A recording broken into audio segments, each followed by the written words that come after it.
আমাৰ জীৱনৰ বেছিভাগ সমস্যাই এটা এক্সপায়াৰী ডেট লৈ আহে। জীৱনৰ বেছিভাগ দুখ এটা এক্সপায়াৰী ডেট লৈ আহে।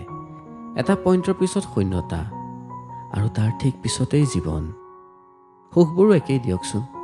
ভাল লগা সময়বোৰো ৰৈ নাথাকে, ভাল লগা মানুহজনো ৰৈ নাথাকে। নাথাকে সফলতা বিফলতা, জয় পৰাজয়, হাঁহি অথবা কান্দন। কিমান কান্দিব, এদিন ৰৈ যাব। কিমান বাৰ পৰিব, এদিন ঈশ্বৰো ভাগৰুৱা হ'ব। তেতিয়ালৈকে ভালে থাকক।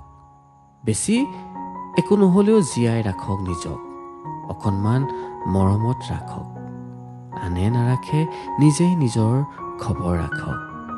নিজেই নিজক উশাহ ল'বলৈ দিয়ক।